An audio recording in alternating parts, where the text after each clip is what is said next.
Hey, everybody, and welcome back to Photographer Life Check. I'm your host, Chrissy, and today I have an incredible filmmaker and photographer, Amandla Baraka. Hey everybody. Thank you so much for joining me today. I'm so excited to talk to you. There are quite a few things I want to touch on that I've seen you've been doing, like some new stuff. I want to talk about some old stuff. But at the top of every episode, I'd like to get into the photographer fit check. And for those of you who don't know, this photographer fit check is just a little series I started where I get into like what I'm wearing before a shoot. Now, since we're doing this virtually, I don't want you like have to stand up and show everybody the full fit. So if you could just talk about something that you're wearing, it could be jewelry, your scarf, your shirt, anything Mhm. on you that doesn't require you to move too much. You could talk about your Yeah, photographer fit check. I mean, I don't mind moving. Um, Hey, okay.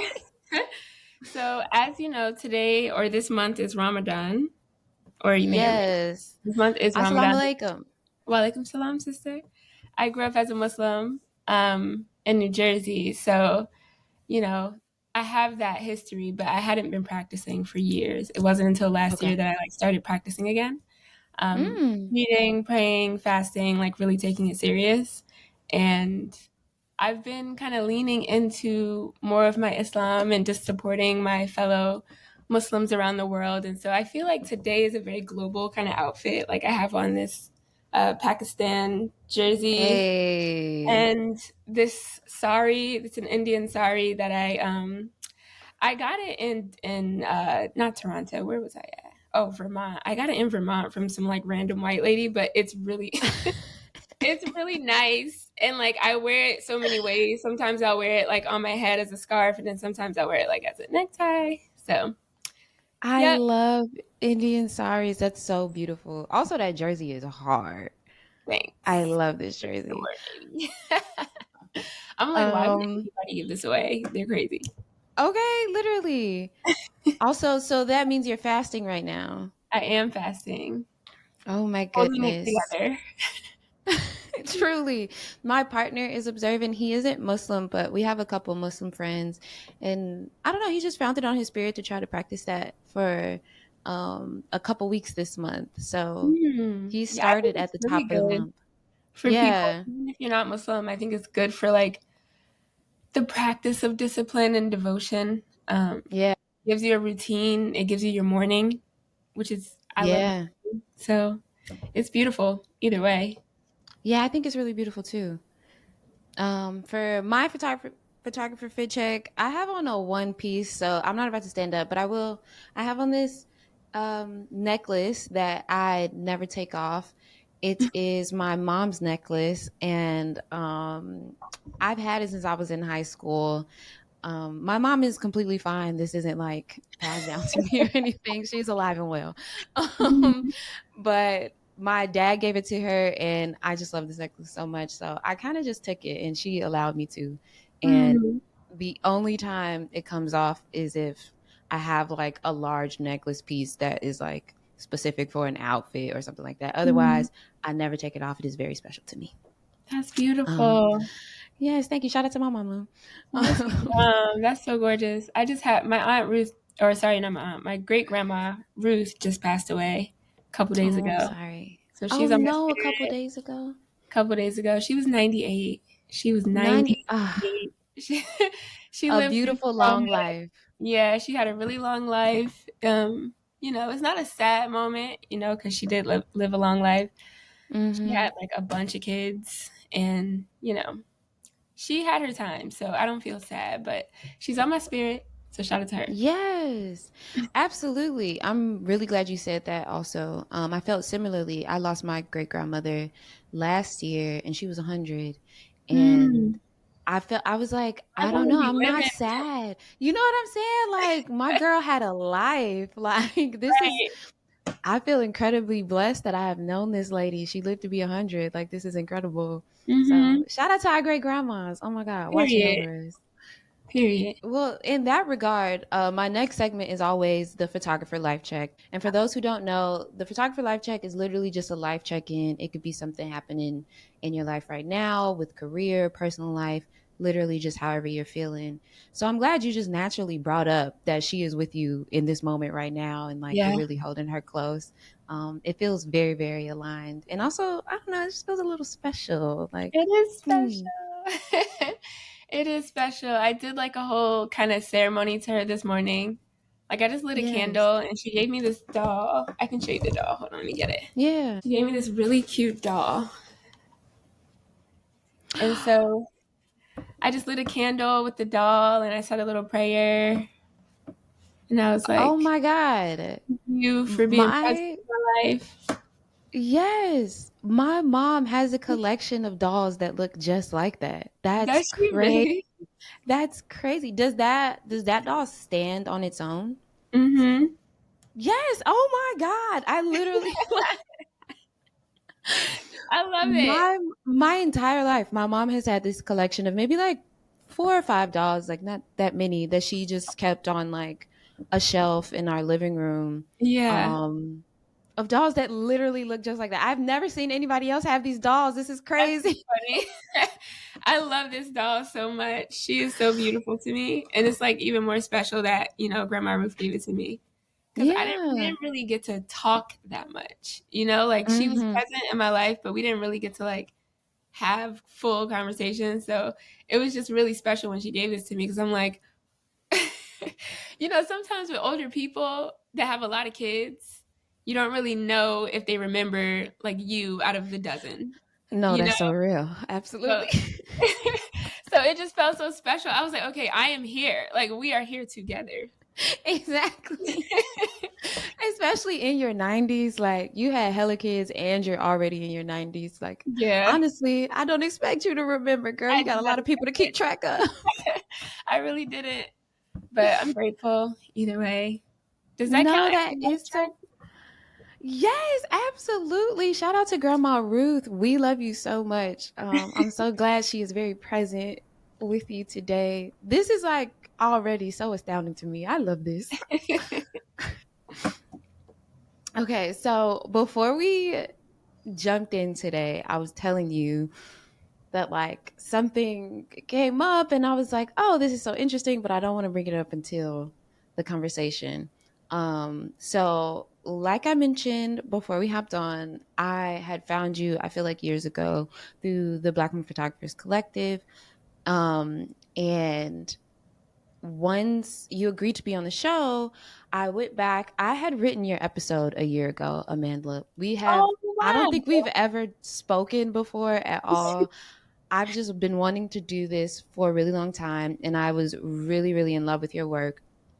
So Hmm. I've had your episode ready for a while ago. And I went back to your website, and it is completely different. You're in a whole new era. I said, hold on. Like, what is all Every of season or this? so, I gotta like go back in there and change everything. It's just being an artist. Of course, naturally so, but it required me to like reformat a little bit, which is great because I want to get into all of these new things. Um, but I did want to point out something that I loved about your bio. And Hmm. this is how you know it's real because your bio is not the same anymore. um, One thing I loved about what you said about your own journey was embarking on an imaginative journey that transports and transforms the old to the new. The way I think about my work is greatly inspired by the revolutionaries who raised me. Growing up in a largely political family on one hand and a deeply spiritual family on the other, I combine those worlds to create something new. My photography is warm, soft, intimate, and inviting. The intention is to transport you to the inner world of my subject, literally or emotionally. I love Yeah, that. I gotta put that back. I a word. Hold on. Let me copy and Wait, let me paste put that back. yo oh bio. I will send it back to you, girl, Thanks, girl. because Please. I was just like I found it very beautiful that you it seemed like very intentionally you made sure to give a testament to the people you came from within your bio of your work, which feels very natural, but on on one hand it feels very natural, and then on the other hand it's like, how are we supposed to be the most professional in these fields? And I think that felt like a beautiful example of like, this is part of my profession. I would not Mhm. be who I am. I would not imagine the way that I imagine without the people that I come from. um and then to for you to, I think, not only literally, because in doing research about you, you do literally come from revolutionaries, but I think it feels a lot more special that you also view them that way. And Hmm. so it didn't feel like these are my family's titles. It felt like this is how I feel about my family, and they are revolutionary and they are spiritual, and that has guided me. And I was just like, oh, I was so touched. And then also to witness that same like softness and intimacy in your actual work, it just felt like the most authentic bio I have read, and I was really in love. I appreciate that. Seriously. It's funny because like I do these things. I'll like write these bios and then later I'll read them and I'll be like, this is all crap. Let me erase it. No, It's for really real. different. That's why I'm like, maybe Sometimes, I'll put that back. okay, sometimes it really is difficult to talk about yourself. It's like, what really does feel true? What is going to get like the point across? Hmm. Is this short enough? Is this long enough in terms of like, does it hold enough context? Are people reading 2 paragraphs worth of a bio? Probably not. I don't know. But it felt really special to me, and I just really wanted to call that out. Um, and also, I feel like you spoke about humanity a lot within your whole bio, Hmm. and I really want to talk about that. But before we get too deep, now you are represented as To the People, which is a gorgeous website. I will pull up as I give you the room to talk about it. But can you tell us about like, what does To the People mean? How you've expanded into this brand, and all that comes with that. Yeah, I love that you're asking this question because I don't get it often, strangely enough. Hmm. Um, but my name is Amandla, which in Oh, I'm sorry, I mispronounced your name. a little bit, it's Amanla. okay, girl. You was gonna get it eventually. It's okay. I got you. I got you. Amanla. So my name is Amandla, which means power in Zulu. Mm, And in South Africa during the apartheid movement, they would chant Amandla Awetu. I'm mispronouncing my own name to be fair. In the Xhosa language, like in Zulu, they say it with there's like a intonation and a mm. click in there that I have Okay. tried and I'm embarrassed to try again. So you will not be hearing me try that today. Um, in America, my name is Amandla, but it means power, and they say power to the people, which means Amandla Mm, Awetu, or Amandla Awetu means power to the people. And mm. so I kind of like took that as the moniker, and it's like finishing the rest of my name. My mom named me. My mom was Yeah. 19 when she had me, Hmm. and she was going to Howard University, so at the time she was in school, the apartheid movement was very prevalent. And so she saw Amanla written on the side of Douglas Hall, which is one of the buildings on the yard at Howard. And Mm. she decided to name me Amanla, um, which I think is a beautiful story. I mean, she's also very random in that way, where she'll be like, "That's cool. Let me just do this." But it's also like really special. I think Oops. nothing is random. So Sorry, I played one of your sorry. videos. Oh, did you? Is it playing now? It started playing, but it was really loud. That's why I said, oops. But that is a beautiful story. I like women who are random in that way because it's also super powerful. Your name literally means power. Mm-hmm. So, To Yeah. the People then is the name of your brand. To the People is the name of the brand, yeah. And it kind of like follows Amanla to the people, so power to the people, which in my mind, my ethos is, where I stand politically is very socialist, very like, humanist. Um, Hmm. and even my art and my work, I feel like it's an offering. So I made that the moniker because I felt like that was true to my intention as an artist, if that makes sense.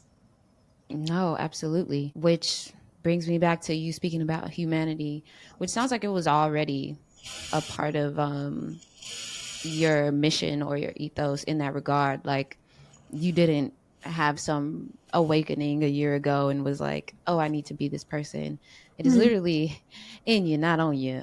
How do you view your own humanity within the media space?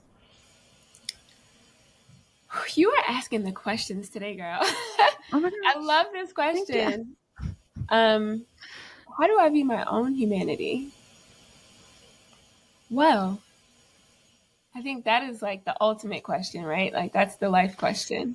It's a big question, It's a big honestly. question. I What mean, am I doing asking this giant question?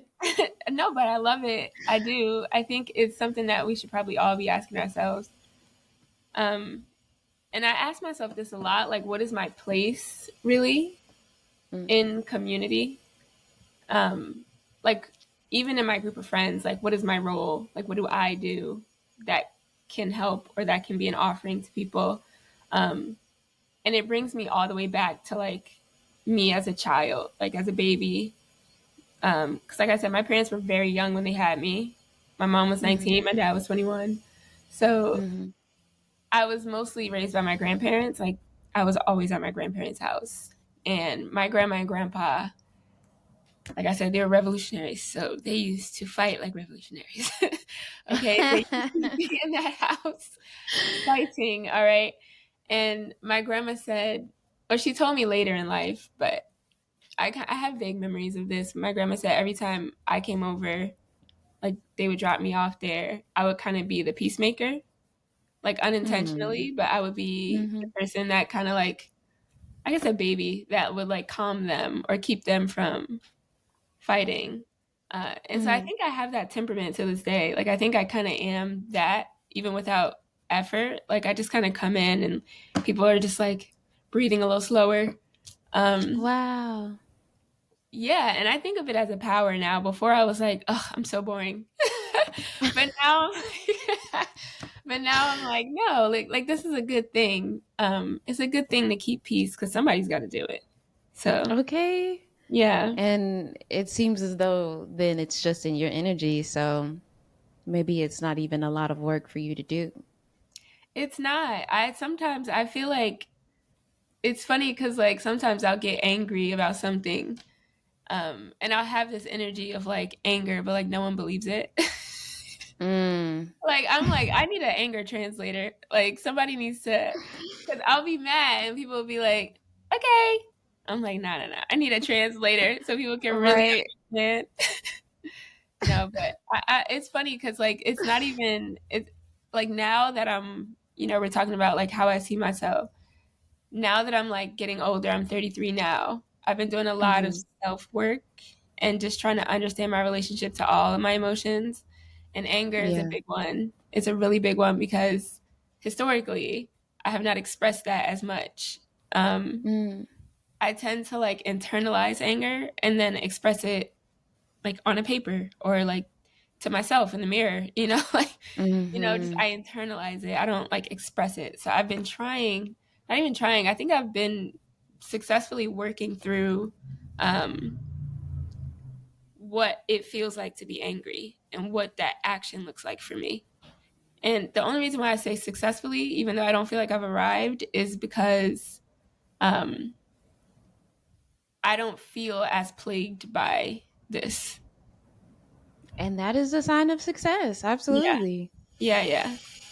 So, I mean, Monica, my therapist, would say, all of our emotions are very useful and necessary.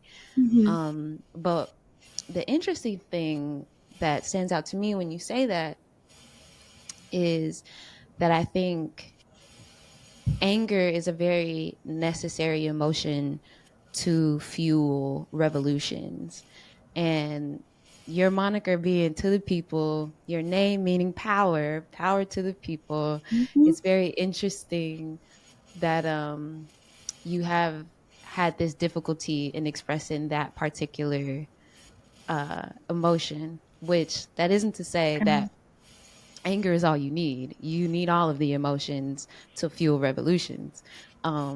But I think, the way we live in juxtaposition and in marriage with the way we express ourselves, the ideas that we have, our missions in life, the things that feel like maybe our destiny, our fate, our calling.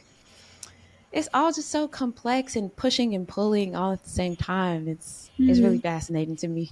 Yeah, yeah, it is fascinating, and it's funny because like it seems like such an obvious contrast, but that's just been the contrast of my life. I've always had that, like I've always naturally just been like a very calm person, and Mm-hmm. the only time that I'm really like um high energy, like high energy, is when I'm excited. And so Mm. excitement, like being on set, I'm excited. When I'm excited, I get really high energy. But when I'm just chilling, like nothing's going on, it's really hard to anger me. But Mm. now I've been like discovering, and it's funny because it's really coming through relationships with people that I'm learning like where my anger lives. Like somebody does something, and I'm like, that upset me. I have to say it out loud now. Yeah, yeah. Like I have to be like, Instead don't of like that, internalizing. don't like it, don't do it again.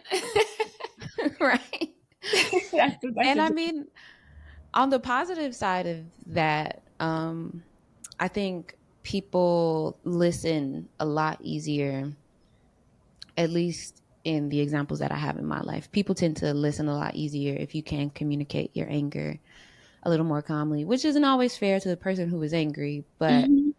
I imagine that maybe that provides a little ease in your life as well. Maybe Maybe.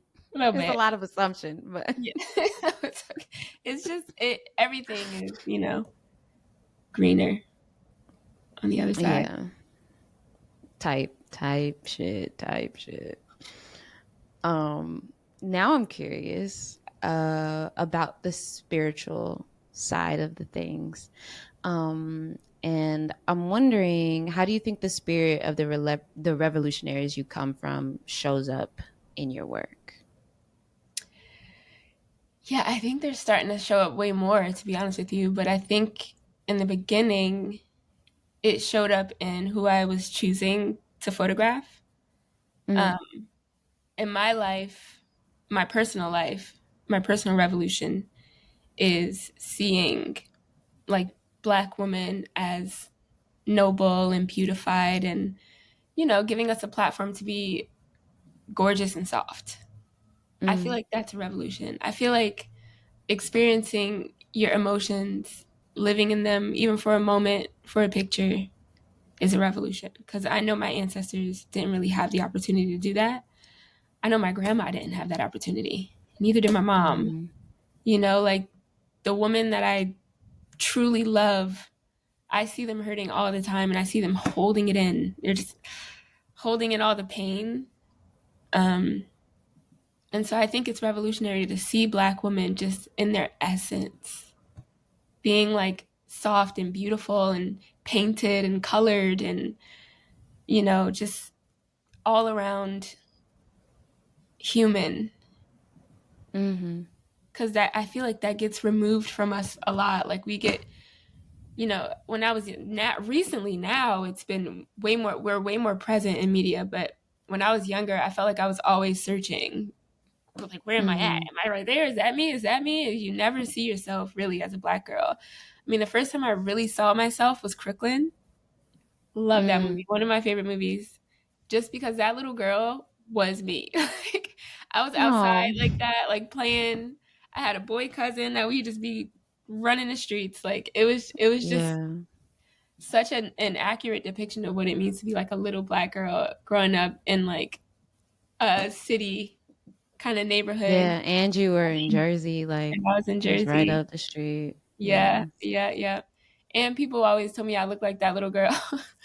So I was Oh, like, twin. that's But so yeah. beautiful.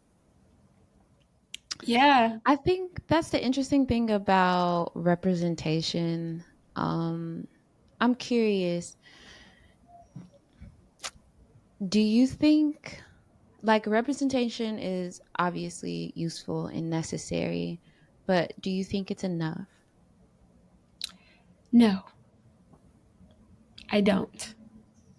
but I think it is a powerful like step towards Mm-hmm. liberation. I think like, there's all these different moving parts that have to come together for this magical, like elusive liberation to happen, you know? Mm-hmm. And I think representation is a large part of that. Um, I think inner work is a large part of that too.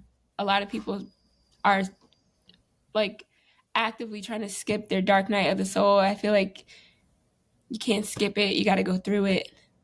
I think that's a part of your liberation too. You need self liberation, and then we can get community liberation, and then we can get national liberation, global Mm-hmm. liberation, universal liberation. Just go into And you space, know, infiltrate the planets. Um, but yeah, I think representation is a part of it, and it's funny because I actually got a commercial bid one time. mm-hmm. Shade, but I got a commercial bid one time, and these people they wanted to do a commercial that was all about like Black Panther and how important and necessary little Black kids seeing themselves was to the Black community, and I agree 100%. But to Mm-hmm. sell like the thing they were trying to sell, if I told you what this brand was, I'm not gonna say it. But if I told you what the Yeah. brand was, you'd be like, like, please leave our representation alone. We leave us alone, child. We don't want that from you. Um, Girl. but yeah, it's interesting how like these necessary parts of our like freedom or quest for freedom gets like co-opted, and then it gets sold to us, and then we buy it. Like it's so bizarre to That's me. Yeah, that's the part that feels gross and icky to me. There's clearly a method. And really, I think the method is like this has to be a part of your brand's company's ethos mission. And it needs to be important because otherwise, it just feels like you're selling to me. Hmm. And in that way, this feels less like representation and more like you want to make sure the people that also look like this are buying from you so that you're getting everybody's money. And I don't like that. Yeah. Um, I don't like it either. Seriously. um, but I don't know. It's tough. It's difficult because it's hard to believe for me. It's hard to believe in most brands' missions in general because your ultimate mission as a company is to make money, Mm. um, and that doesn't mean that both things can't exist. Um, because we all need to make money in the type of country that we live in, but it does make all of these circumstances feel a little Ickier. gross. Yeah. Yeah. No smelly. Yeah. It's true. Yeah, not to get into the weeds of the gross. You did mention all of this commercial work you've been doing. The resume is heavy, y'all. That page I was on, I'll pull it back up. The motions page I was on. By the way, as per usual, all of the links will be in the description box so y'all can go check out the individual um resume yourself. But if you click into any of these boxes, the actual work plays for itself. And I think it's very important. Y'all should definitely go check out all this individual work. But like I said, the resume is heavy. How has this, I want to say transition just because I didn't see the commercial work as much on your website before the To the People era. Hmm. So please correct me if I'm wrong, but how has this transitioned into like way more commercial and also motion specifically work in the last couple years?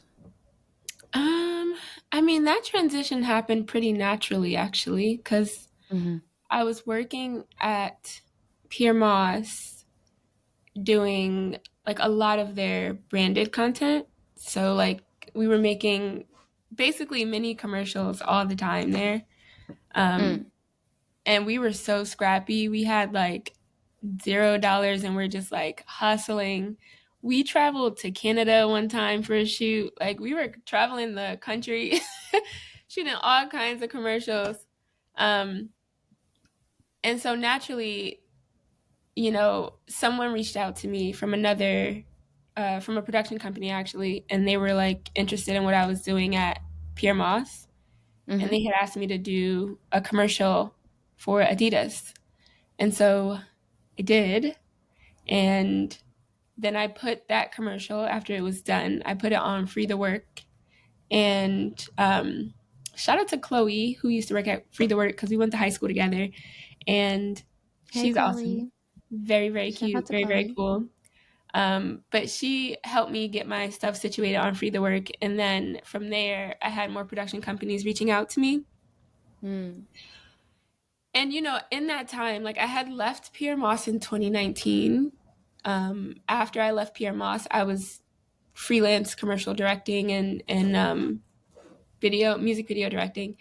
And it was, I mean, it was a struggle, to be honest. It was a lot going on back then. So 2019 until like the pandemic was just chaos because I was like hustling Mm. and like producing music videos, shooting music videos, all kinds for like we had like 7K for 4 visualizers, one video. I was like, y'all, how am I gonna how Sheesh. is this sustainable? Like Okay. I didn't know.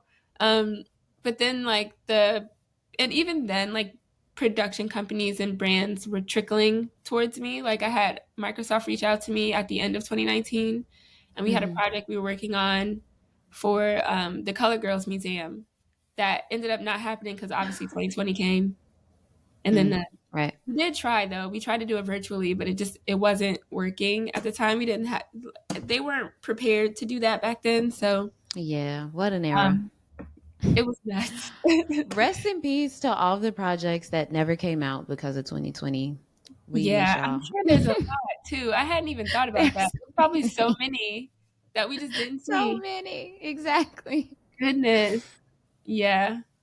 That's going to be a thing one day. Somebody's going to pull up all the archive of 2020. Oh, definitely. I'll be interested in that. I want to see Me too. It because we almost want feels to like a bit of like human archaeology a little bit, where it's right. like we'll really be going through Right. something. Right. We were in a time warp for like at least a year. Man. I mean, that time warp was crazy though. Like I was still thankfully, I feel grateful, but I was still working through it. Mm. Nice. Yeah. Virtually mostly. Mhm. Um, like I did 2 virtual jobs, and no, I did 3 virtual jobs, and then one of them was the Microsoft, and we killed it, but we killed it like deep in. So I still got Mm. paid a little bit for it, but we had to kill it. We got all the way to the point where we're like we're gonna shoot, and then we decided not. Well, they decided not to shoot. So yeah, but 2020 was crazy. Um, but it did kind of like kick up my commercial career. I think it did for a lot of people of color. A lot of people of color. I think we all benefited from the 2020 white people having their awakening era. It wasn't just like black people. I think it was Yeah. black people globally. I think it was Asian people, Latino people. Everybody started to realize, that there is an opportunity here for us to like be seen. And so I think a lot of our voices started to get heard a lot more. Um, so in that era, I was being courted, I would say, by like a few Mm. different production companies. Oh, And lovely. I was talking to a couple, and I ended up signing with Little Minx. So I was with Little Minx And as a director, right? as a director, yeah, Okay. Mhm. as a director, a commercial director. So I was with Little Minx for maybe like a year and a half, no, almost 2 years. But then we recently parted ways. Mhm. The industry right now is nuts. Nobody's It's working. Nobody's it's so working. interesting right now. Yeah. Yeah, we'll see where everybody lands. I'm despite the chaos, from our president and Donald Trump. um, I think I still feel hopeful. It's not even hopeful. It's like I see a way that we can still like come out of this. Yeah. I see a possibility, but it just requires everybody to just kind of like put their boxing gloves on. Like now it's time to fight. Like we're no longer just Literally. like putting up a black box. Like now we have to go outside and like literally be at City Hall and literally That like black vote. box. Seriously, like we have to like take action now. Like it's no longer, oh, let me just sit in my house and be on social media. Like no, we have to Yeah. go outside and like actually fight for what we need because they're actively trying to take it. Um, And but succeeding at it. they're doing really good at what they're setting out to do. I'll say that. Man, bruh. Yes, I appreciate the call to action because people need to get out there and get Call to activated action. for real. Yeah. And honestly, not don't be ashamed if you haven't done anything yet. But like literally, if you're a human in this country, you're currently being affected. So Mhm. Mhm. let's get outside, do some things.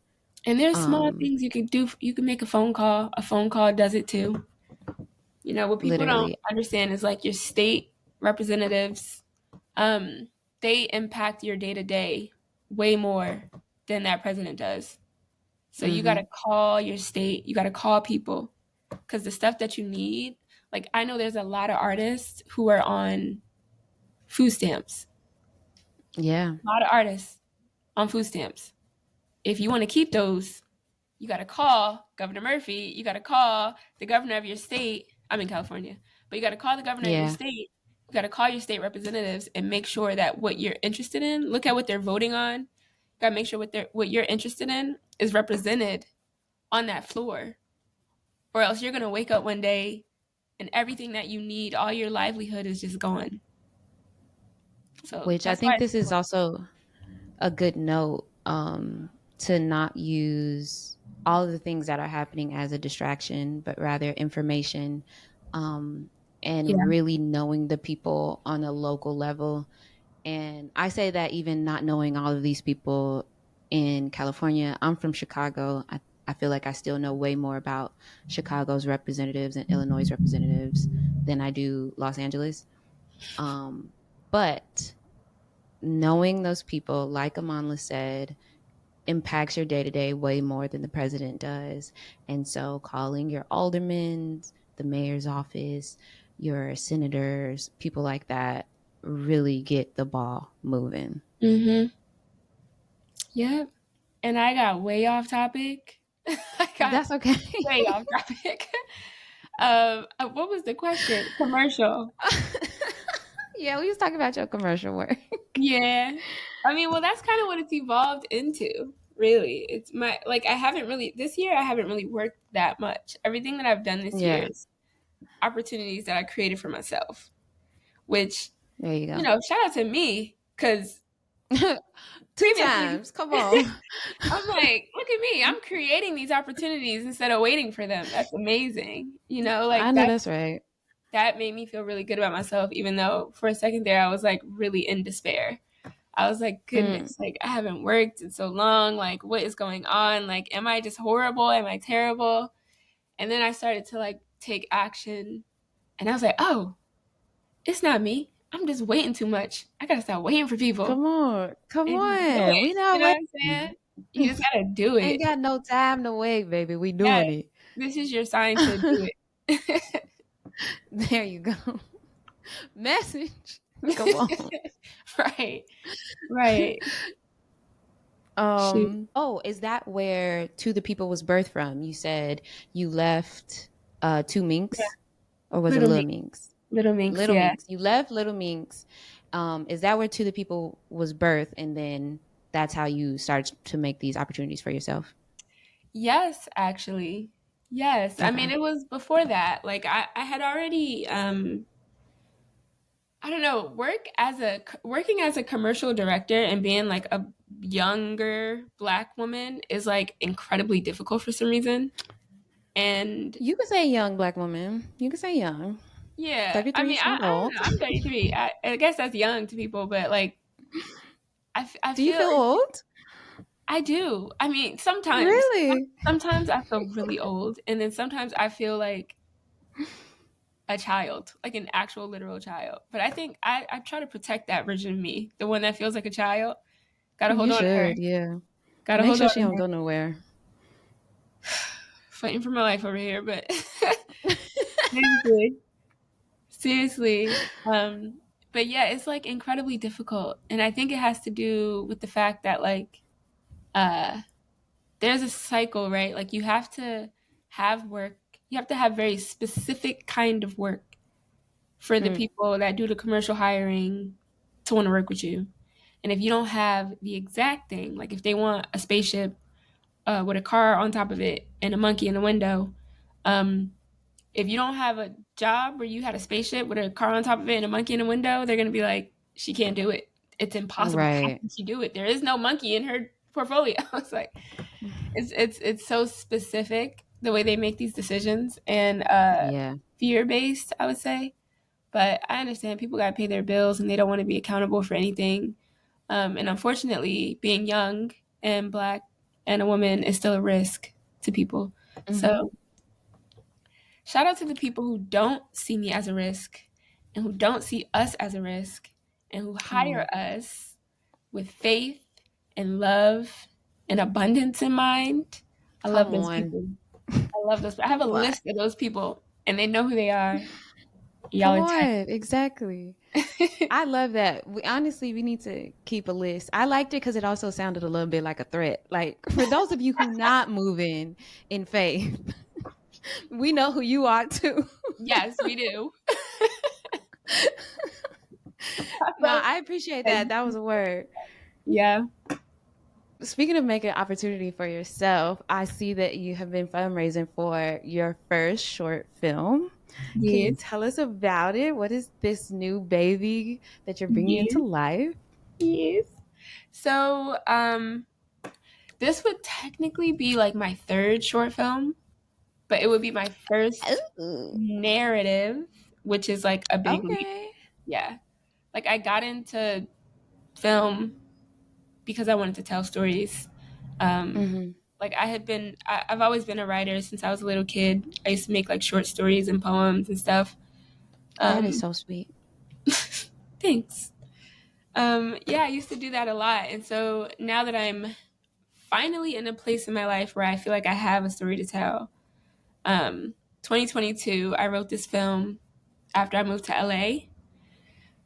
Uh, sorry, it's like kind of emotional because it's based on me and my mother's relationship, which Mhm. is pretty intense.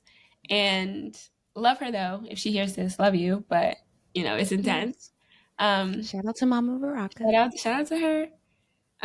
But I moved to LA and like I said, I've always had this thing where like I don't always express my anger and my mom knows me as that person. Like Mm, from when I was a kid though, when I was like right. a child, not obviously I've grown so much and I've learned so many different ways to like express myself and what I need and ask for what I need, but she still sees me as that little kid. Um Hmm. And so we fight about this a lot. So I moved to LA and I wanted to buy a car. Um, and my mom, she was working at a car dealership. Long story, a lot of tragedy. Her house burned down in Jersey. She lost her job in that Mm, same week. She moved to Maryland with my grandma. And mm. then she yeah, she's been going through a lot, but yeah. So she started working at this car dealership when she got to Maryland, and I called her when she wanted to buy a car, and when I wanted to buy a car, and I thought it was going to be a positive conversation, like we can bond over this because like you're working at this dealership, like you could probably help me, but the Right. conversation kept skewing towards like me not being able to take care of myself. Um, Mm, which as a parent, I understand why you would have that fear because your daughter is moving hmm. across the country and you already see her as somebody who's like not very expressive when she's upset. So Mm. um, I get why she would feel all those ways, but I didn't. We fought over it a lot, so I would be really Yeah. angry with her when I would have these conversations. And mind you, at the same time as I'm having these fights with her over the phone, I'm doing like these rituals with a friend of mine named Gabby, who is practicing to be a shaman.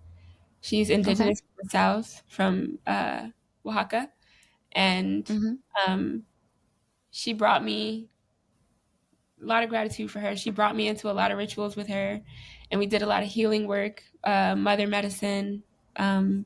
ancient medicine, like. And I felt like I was healing. And the medicine, she calls it mother medicine. And then I would go back home and talk to my actual mother, and Mhm. we would be screaming at each other. So it was just like so bizarre to be experiencing both of these things at the same time. Yeah. And one day I had come back from a beautiful ritual. It was the new moon, I remember, and we did a medicine called rape, and we were on the beach, and it was the most grounded I had ever felt in my entire life. I literally Mm. sat there and I felt like I was in a prayer. Like it was so peaceful. Wow. In the nighttime with the water like roaring, the tide is like really close at that point, so we were a little bit in danger, but it it was just like so beautiful. It was It's so one of my beautiful. favorite sounds. Yeah. The ocean, right? Yeah, me too. I love Mhm. it. Like it was so special. And then I get home, my mother calls me. I answer, and she starts talking to me about this card thing again, and then we fight. And then everything Mm. that I had just experienced, kind of like I had to kind of fight to keep it. You know what I'm saying? Like it just got muddled. So I was angry about that. And I wrote a script out of anger. Like I said, I've been Mm. having this interesting relationship with anger. Um, Usually when I'm angry, like when I'm really mad, I'll write why, like in my notes app. I'll write it because I'm Okay. usually trying to figure out how to communicate it. Um, but this time I wrote it as a script, which is like really random. I don't know Mm. why I wanted to do that. I just did it. I just did it. It So, sounds like a good practice. I mean, it definitely keeps me leveled. I'll say that. It definitely keeps me leveled. If you have issues being leveled, I would try it. But if Mm. you have the opposite problem where you need to express yourself, maybe try something else. Right. But it does help with like trying to communicate calmly how I feel when I'm angry. So I wrote this script, and the script originally was this thing where it was like, I was pissed at my mom. Like in the story, my mom comes to visit me in LA, and I'm trying to get a car. It's literally the exact situation that I said to you. Um, Mm. Mhm. and she comes to LA, and I'm mad at her and I'm cursing her out. But then she comes with me to this ritual, and when she gets to the ritual, she realizes that everything is okay. That was the original version. Um, After talking to a lot of really smart people and just having a lot of time to reflect, because that was like 3 years ago now almost. Um, the script is at a place now where I'm way more far removed from it. I switched the perspective, so now the film is about the mother, and Mm. Mhm. she travels to the other side of the country to make amends with her daughter. So I kind of Wow. reimagine this whole entire scenario Yeah. so that there's like a point of healing and opportunity for like understanding. Um, and it's set in a time where, the world is in a lot of turmoil. So there's a hurricane that washes away the mother's home, and she's kind of forced to go to her daughter. And she gets to her Mm. daughter. She's like, I have to make amends now because I don't have anywhere else to go, because that's really the only way she would do it if she was forced to. But Mm. she loses her home, so she goes to the other side to tell her daughter, like, look, we lost our home. And that's kind of where it starts. And then we go with them through this journey of like, starting off very distant from each other and very angry with each other, and you know to come into this point of closeness. It's very subtle, um, but it's also humorous too. I don't know. I'm like, I had to like. It's so funny because at first it was like straight up drama. Like I was mad. I was like, "How dare Yeah. you? You hurt me!"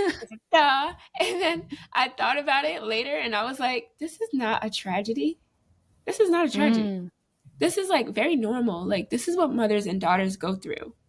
And then I started to like Yeah. read about, I wanted to find other stories like that. Like I wanted to find other stories where, um, the mother and in folklore specifically, but like the mother and daughter are fighting and then they heal. Like I was looking for that specific story in history.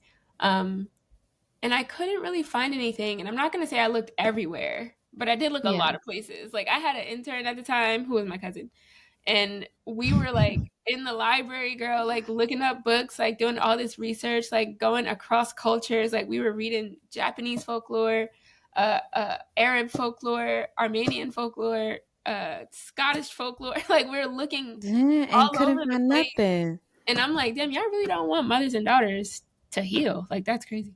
But I just think it wasn't a priority for people back then. Yeah, absolutely This wasn't not. a priority. So in African folklore, all of it, and it's possible that I missed something, but I did find a lot of um, lore that was semi-relevant in like Mexican folklore.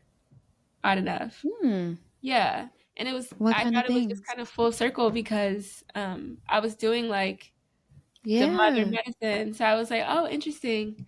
Um, And so there's a little bit of lore in there too. I wrote it with like kind of like a humorous perspective. It's not a comedy, but I wrote it with a humorous perspective, and it's got like elements of like play and absurdity, some Mm. visual moments that I think are important to just kind of personify the experience of growth.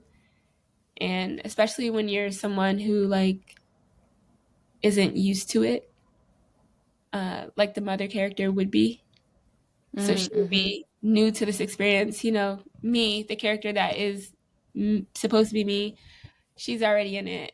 So it wouldn't make sense to make this from her perspective because we wouldn't be learning anything new. We wouldn't be experiencing anything new from her perspective. It would be from Right. the mother's perspective that we like really see. First, we see everything as absurd. It's like, what is she doing? Why is she here? Who are these people? And then we see, okay, these people are humans, right? Like through the absurdity of how different they are. Mm-hmm. People are human beings, and through humanity, you can find closeness um, and healing. So, yeah, I hope I answered the question I because I was just talking. You know, you absolutely did. You gave us so much context and backstory, and I really appreciate that. Excuse me. Another thing that you said that I really loved was the fact that workshop this with a couple of smart people in your community. And I value that so, so much. I just think it's really important to find people that you really trust and admire in a specific kind of way that you can be like, here's what I'm working on. Can you please help me? Because then you Mm, found yourself at such a beautiful place where it was like, oh, actually, I wrote this in anger.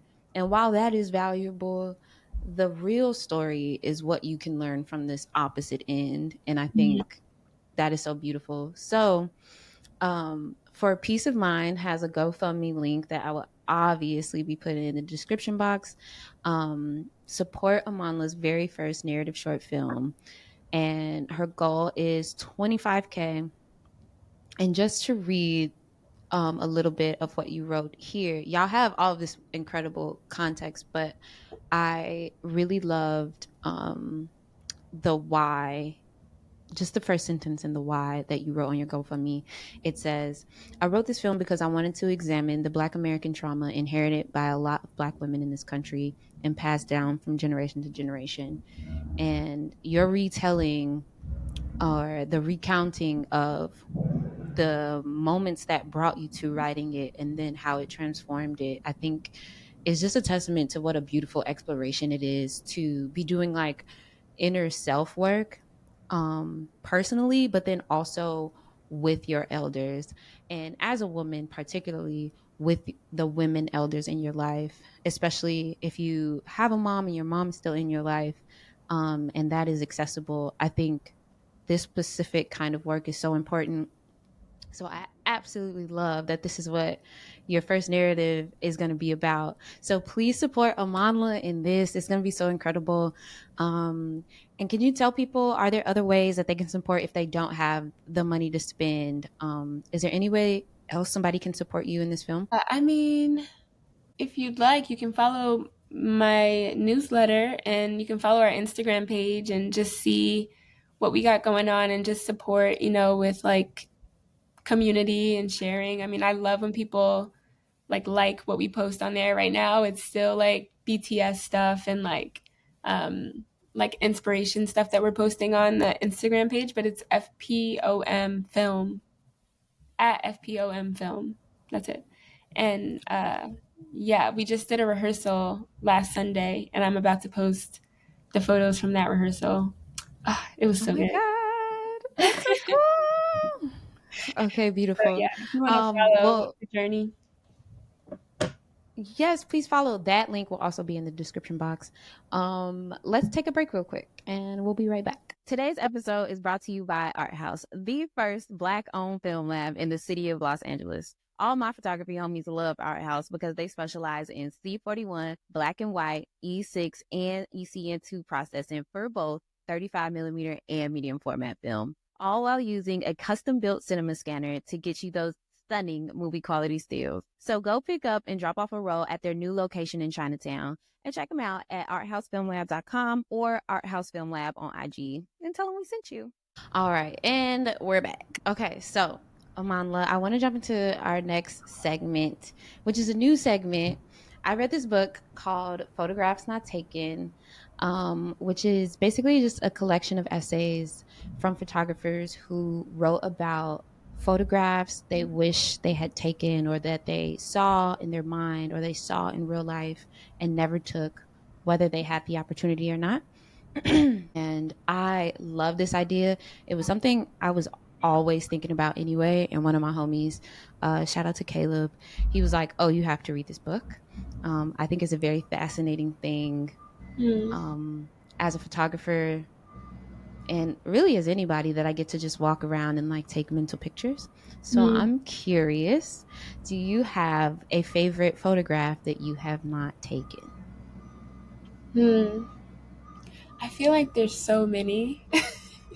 Girl, I feel like yes. there's so many. Just like even casually in LA, sometimes I'm walking around and I'm like, this is stunning. Like I wish I could just grab that and like make a picture, you know? I swear, I do all the time. And it's weird because like I have this thing where my brain will remember the most random moment. It remembers the most random moment. Like one time I was driving in the car and I saw a cat and a dog like kind of fighting. It just kind of Mm. seemed like they were fighting.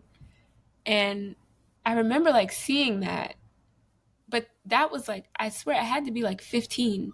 The picture of that is just Oh. very vivid. It's so vivid in my mind. Like I didn't know exact. It was one of those gray cats with the stripes, and it was a dog, like one of those like brown eye, white body dog, going at it. And like I remember this so vividly. Like why? Like why is that a memory? So I have like a lot of moments like that, and it's usually when I'm in motion, which is weird. Um, Mm. yeah, so strange. I was in Ghana. My dad Mm-hmm. was getting married.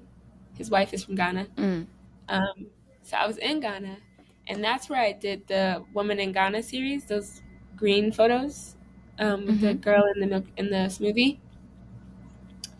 So the person Molly, who actually like who helped me produce that, she was like the one driving me around and stuff.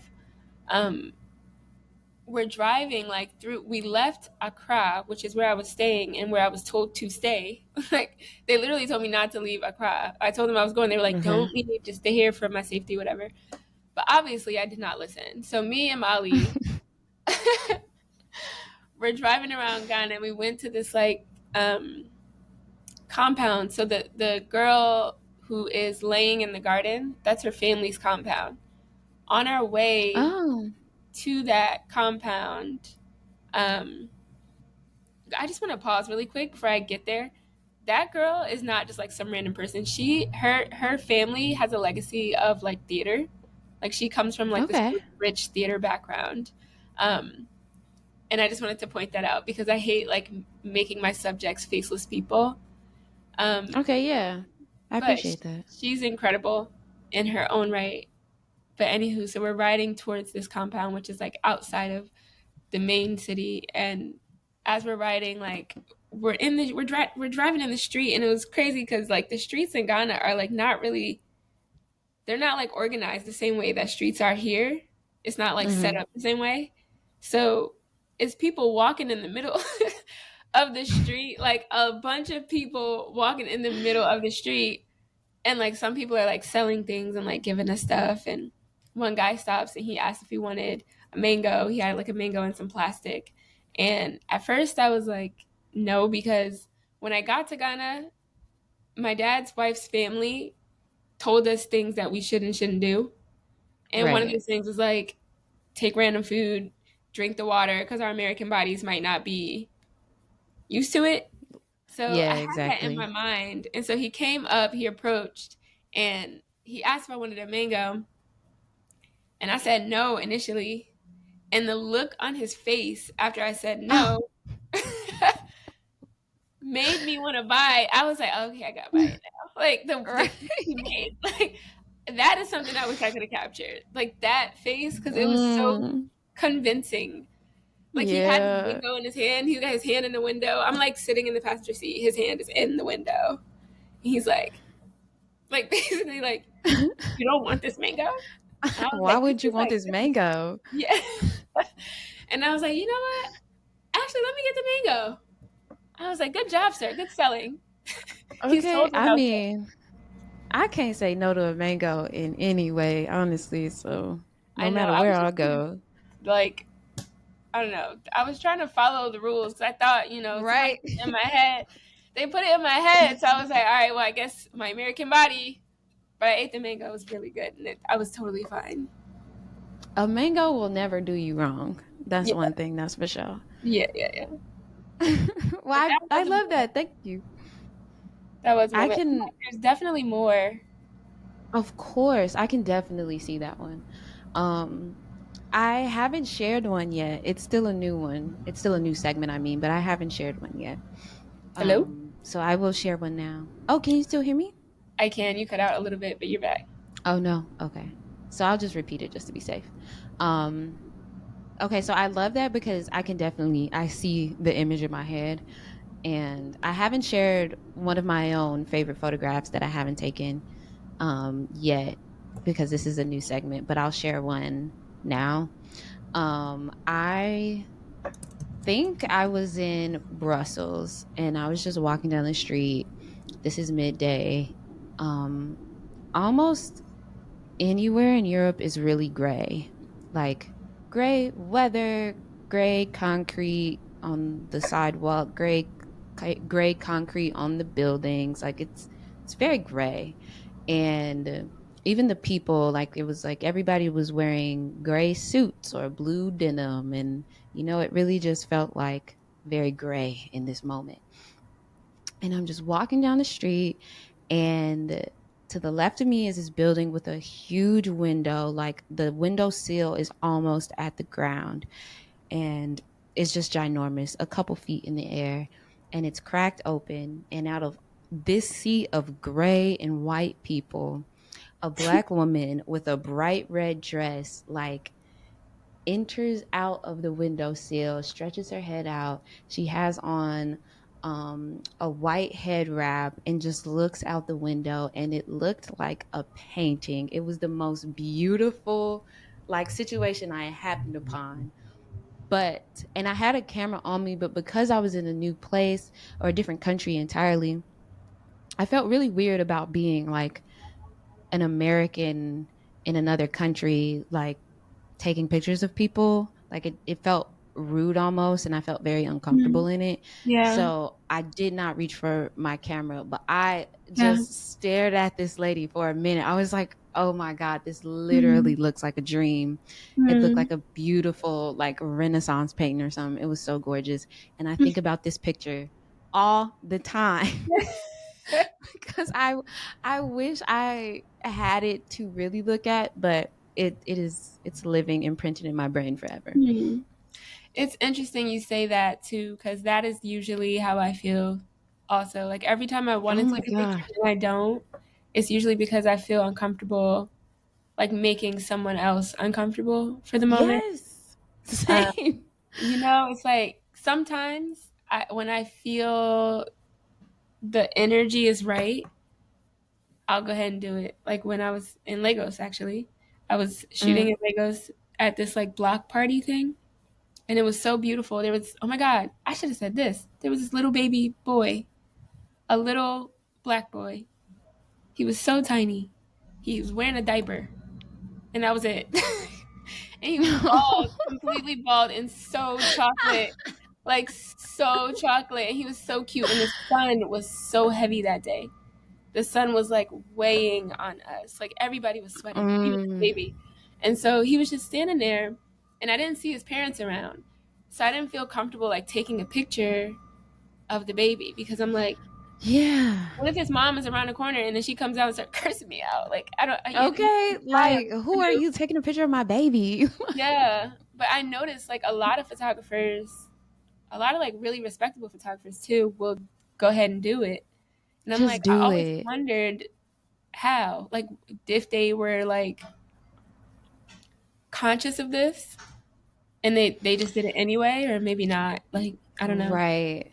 Like, yeah, I had a whole moment, maybe two, it could have been last year, it could have been 2 years ago, where I was like really trying to practice street photography and like not just like shooting through my fear, where I'm like, I don't want to make people uncomfortable, but people do this all the time. I'm like talking to other street photographers that I really love, and they're like, you just got to do it. If you see it, if they say something, delete it. If it's on film, just apologize and keep moving. Most people want their picture taken. Most people will be flattered by it or something like that. But it was still really difficult to move through. I feel like more women I talked to struggled with it than men, which Mm. felt quite obviously gendered to me even before I talked to women Mm. about I it. have a theory about that. Yeah, what's the theory? Because it's I have a probably theory. just truth. I mean, listen. So I have a theory. I think women, we have this inherent like safety measure in our head that comes Mm-hmm. when it comes to especially children, but also when it comes to just like our own personal safety.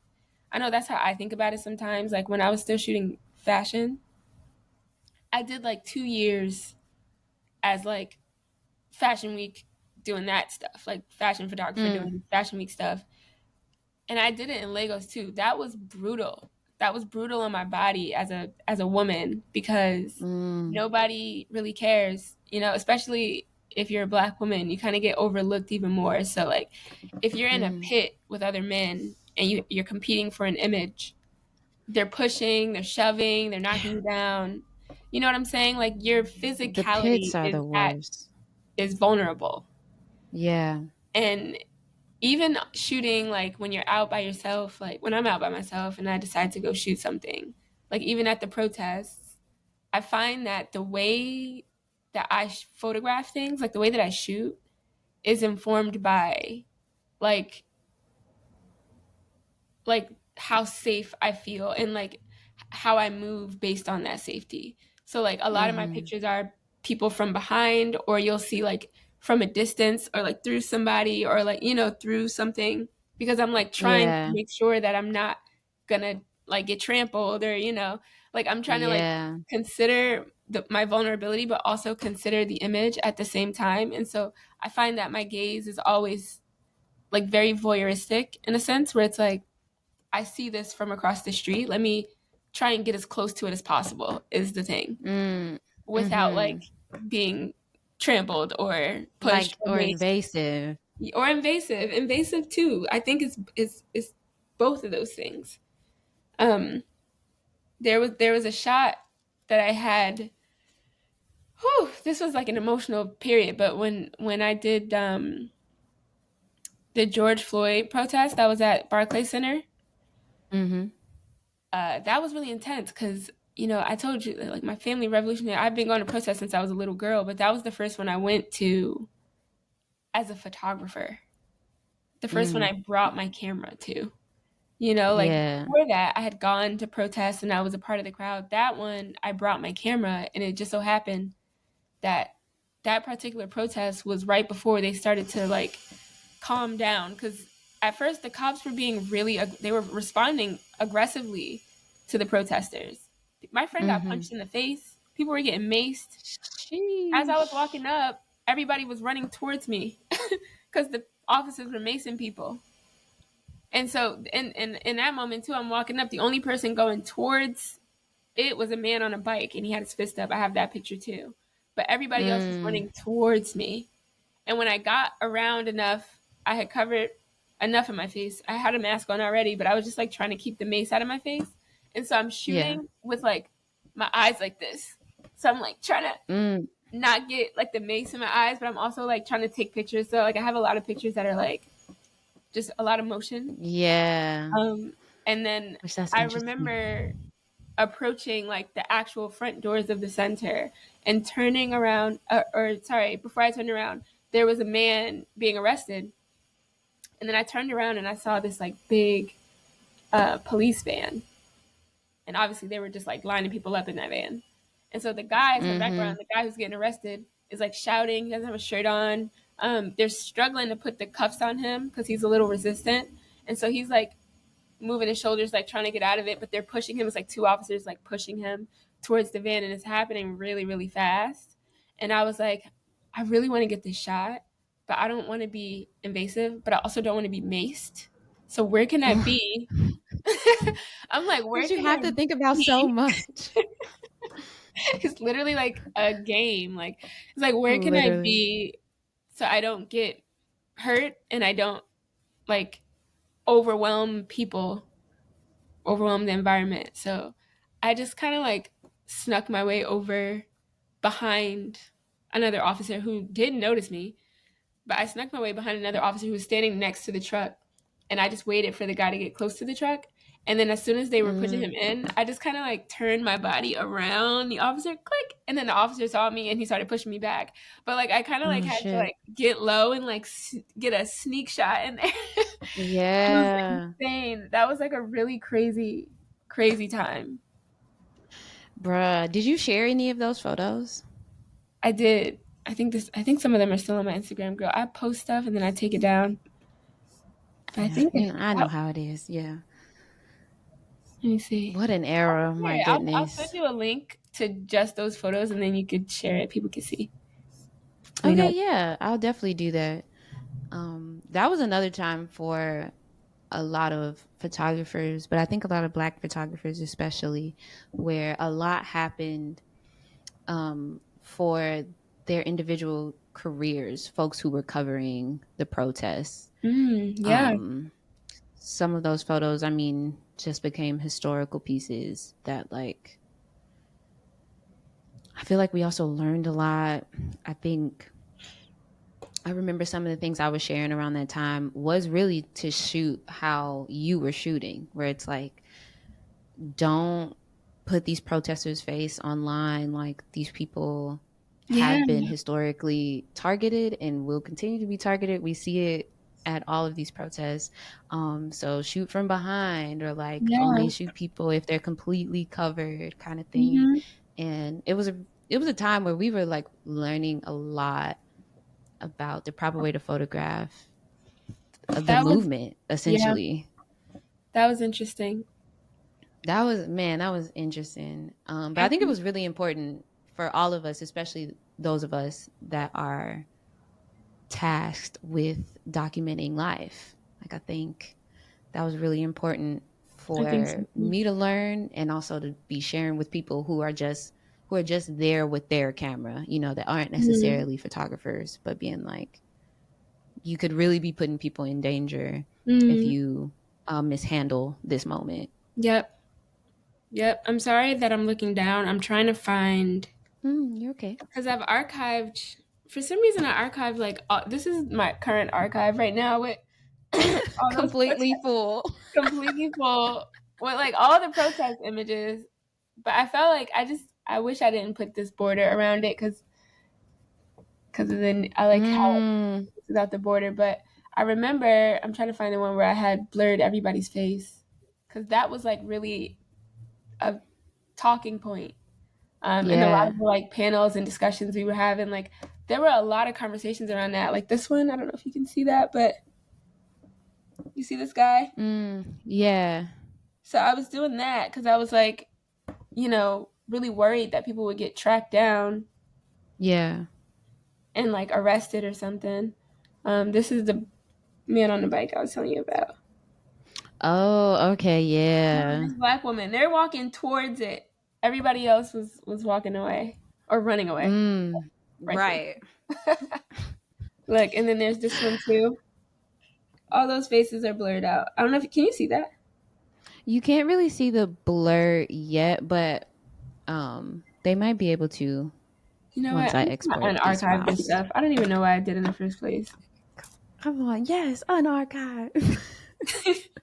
It's my archive is like full of stuff. Like seriously. But I'm unarchiving um, it now, so if anybody wants to see the blurred, yes, you can go see. I think that's a really good thing for people to go check out. It also reminds me of the photographer Devin Allen, who documented the movement a lot. And I was reminded because he has one of someone on a bike also that is like really, really incredible. I have his book, but I think it's in the living room. So, but these are important things. So I'm glad you are archiving. How to shoot a protest. you know, We need a honestly, could protest. have a whole episode on that. We could. I would be For down real. to Just come back. yeah. I would be down honestly because that was so like it was scary. The first one was really scary. Yeah. The few after that, like the next, they weren't as bad. They weren't bad at all. Like one after a point, it just became a party. Like Yeah, right. it literally became a party. I'm like, y'all, we supposed to be fighting these people.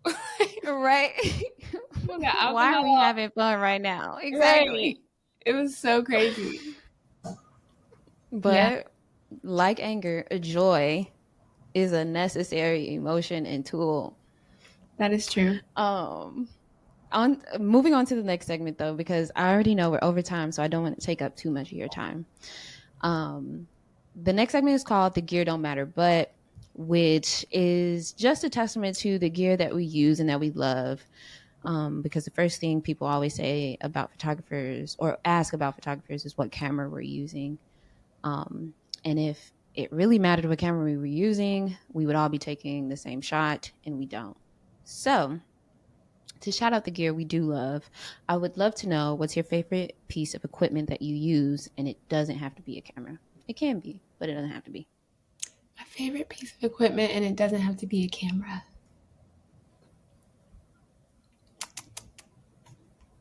I mean, I love my camera. I've had it since 2014. Yeah. My digital What kind camera, of camera is it? my Canon 5D. That one. Hey, 5D Mark IV, girly. Mark 4. Okay, I have a Mark 3. Yes. Is ancient, but I love her. She still works. Seriously, That's how I feel about mine. I'm like, they call it a workhorse for a reason. it is a workhorse. It definitely is a workhorse. It shot all those protests with me alongside like some of my film cameras, but it's been with me through everything to Africa, to Jamaica, to I Dubai, know to that's right. Shanghai, like that to Paris. That camera has come with me all over the world and all over the country, and I love her so much. And I let my friend borrow it once. He knows who he is. And he broke the dials on the top part of the camera. I still never forgave him for it, but I forgave him. It's fine. It's fine. The camera still works. But it's just crazy because, like, the cameras have advanced so much now. They can do so many Yeah. new things. And I get a R5 in my hands and I'm like, this is weird. Like, why is it so efficient? Like, I need to go back to my old ancient. I'm You like, give me the know, Canon 5D. I just want the Canon 5D. Just give me that. Which Um, that's the beauty of film photography too, where it's yeah, like this camera is doing so absolutely. much. Let me get back to the analog of it all, Right, please. right. And my favorite film kit is the Pentax 6.7. I've been using Oh, that of course. for a really long time too, because I was in fashion before I started in fashion, so I feel like that camera is a very popular fashion camera, just the way it shoots. Mm, yeah. Um, and that 85 lens is just I love an 85. I love so an good. 85. So good. And it's great. Mm. So on the Pentax, that one is, I think the 85 shoots like I think it shoots like a 50. But Oh. yeah, it's very portraiture. Like it gives Mhm. portraiture.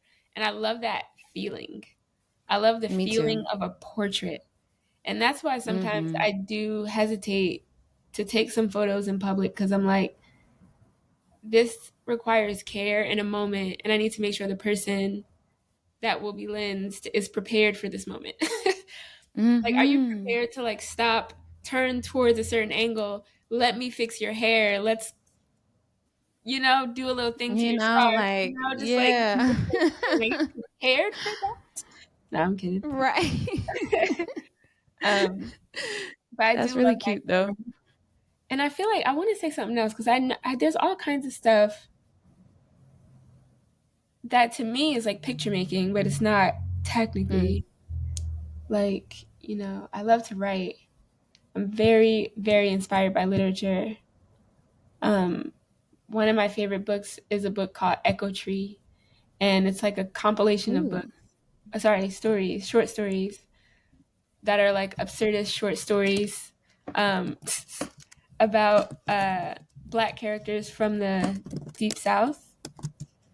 Um, Ooh. yeah, the author's name is Henry Dumas, and he's Mhm. also a poet. And Yeah. he died really young. He died really, really young um, in the '60s era, and he was like one of those kind of writers that people were really like starting to, he was like the new one. I And feel like I've heard of him. you probably have. He's got like a lot of really popular poems. Mm. Um, he's got like a really beautiful love poem. I think it's called a love poem. I forgot. But he's like a brilliant writer, and he's like one of the first kind of absurdist writers that um, I read about or like learned about outside of my grandfather.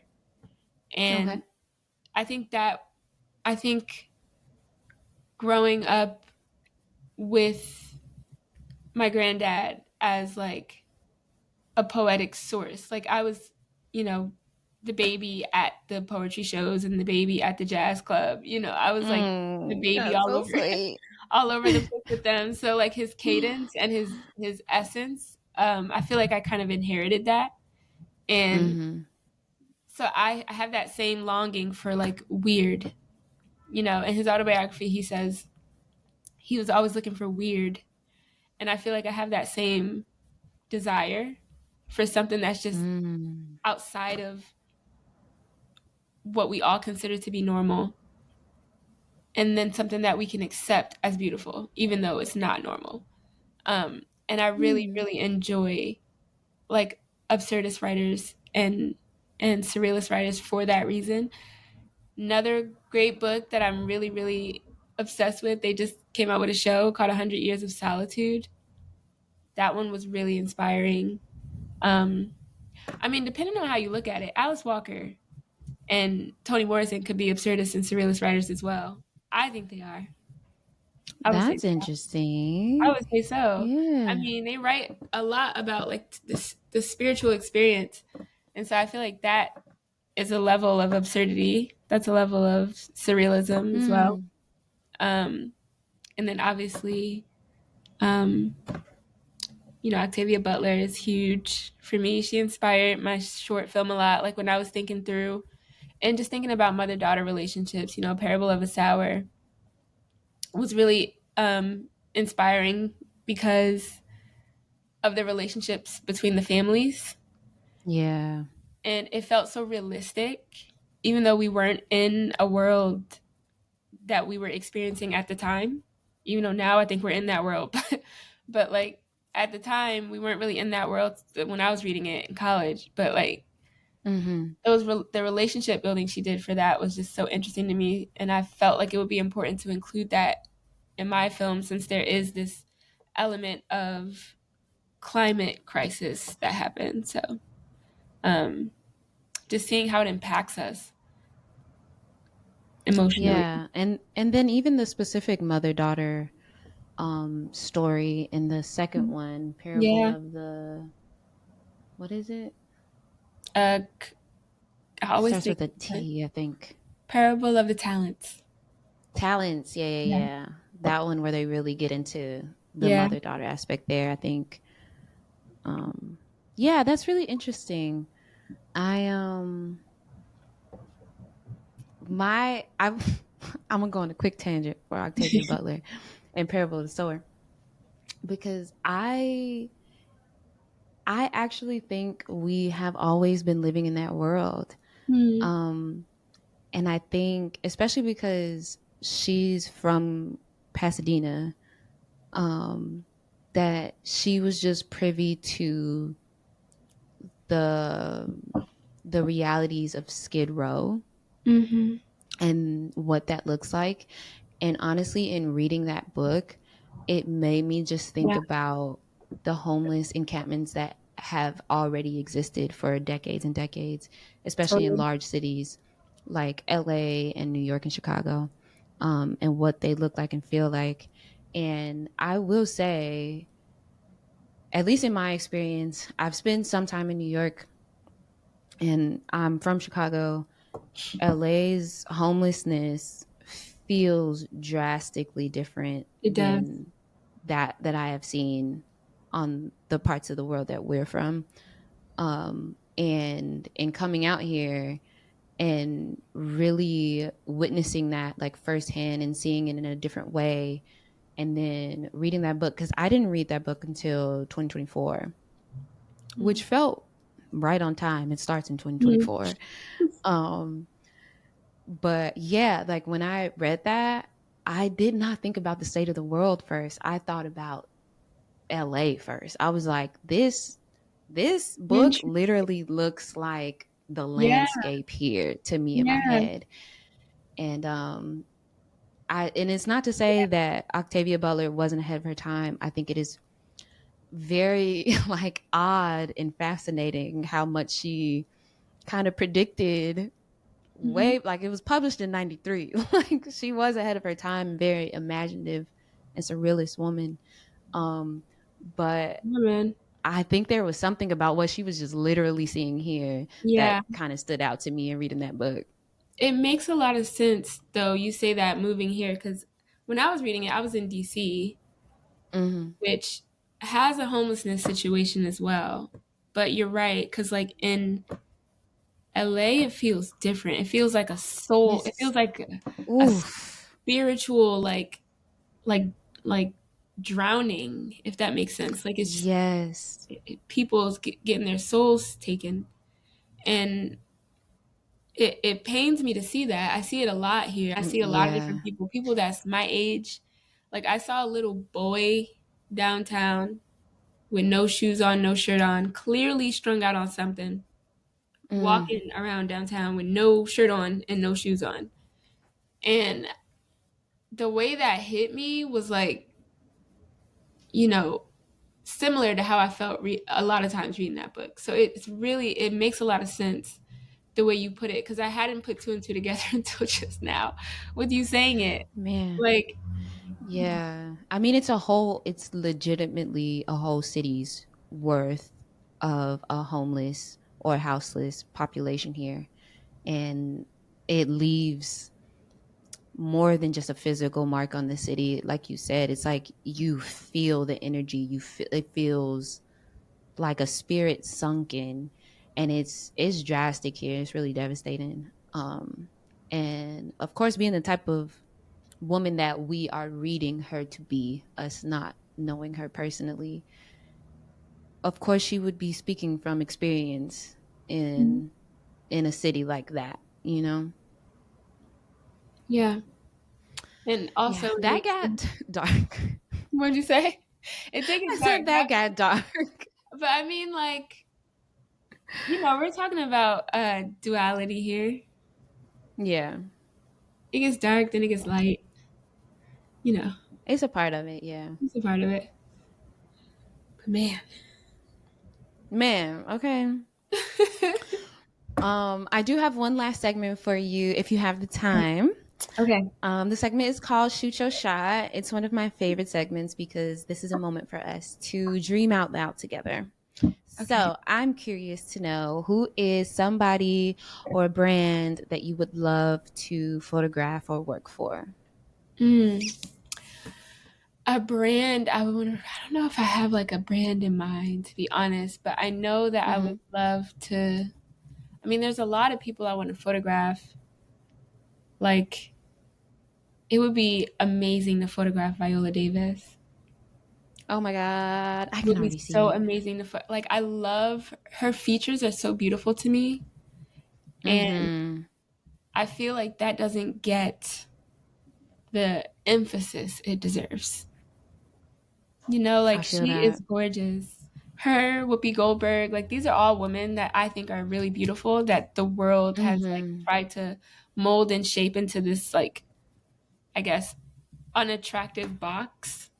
Like, it just, Mm. I wouldn't even, I don't know if that's how people, but I just know their beauty does not get emphasized enough. And there's that famous clip of Whoopi Goldberg talking to Joan Rivers about how she looks, and Joan Rivers is like, "Don't you just wish you were like skinny and pretty?" And Whoopi is like, "I am. I am skinny. What are you talking about? I feel Right. beautiful." And she's like, "Well, I mean, that's good that you're confident, but like, if somebody had to pick between you and Cindy Crawford, they're not picking you." And she was like, Oh, eh, "It was it was very real." that's interesting. Yes. Yes, that clip sticks with me because I'm like, that lady was trying to cast her insecurity, like project her insecurity onto Whoopi. And Whoopi said, "No, I'm gorgeous. What are you talking about?" And I feel like Hollywood does that to Literally. Black women a lot. Oh my God, especially dark skinned black women. And Yeah. considering um what I've seen Whoopi Goldberg talk about, well, other people are also always bringing up about Whoopi Goldberg is the fact that she doesn't have any eyebrows. And I love her very much. Like, she speaks very matter of fact Yeah. about her confidence. It's just like, yeah, this happened. Like, Yeah. I Yeah. like my face. Mm-hmm. Hello. And To to me, think that's that because she would choose Sydney Crawford, that meant Whoopi would also choose Sydney, or that anybody right. else would also choose Sydney, is interesting. It's her own insecurity she's projecting. And that Literally. happens to Black girls all the time, all over this world. Mm-hmm. People are projecting their insecurities onto us because we are not supposed to be attractive, I guess. Air So that's quotes. why I'm like, I would love to shoot Whoopi Goldberg. I would love to shoot Viola Davis, all the beautiful Black women, who aren't like conventionally, or they just don't have any white features, like not a single There one. you go. That would be uh, a dream. It'd be cool to do like a series of them, like a bunch of them. Yeah. What do So you Viola and Whoopi, I know y'all are listening and y'all teams. Let's make this happen. Amandla think? needs to photograph y'all, and y'all would love it. I would love it. It'd be great. Beautiful. Oh my goodness. Thank you so, so much for being Of here and for course. going over time. I loved our conversation. Thank you, thank you, thank you. Me too. Um, could you let the people know where you would like to be found, darling? Yes. I mean, if you want, you can follow me on Instagram to the people. That's where I'm the most active. And then also you can follow the film account, FPOM, for Peace of Mind. That's what it stands for. FPOM Film, at FPOM Film. So if you feel like you're interested in anything I had to say, you can find me at those places. Beautiful. And you can find us at Photographer Life Check on YouTube, Apple, Spotify, iHeart, literally wherever you get your podcasts. Make sure you also follow us on Instagram, and we'll be posting on TikTok soon. Everything is Photographer Life Check. Thank y'all again for tuning in to this beautiful conversation. We'll see y'all next week. Have a good shoot, babies. Bye.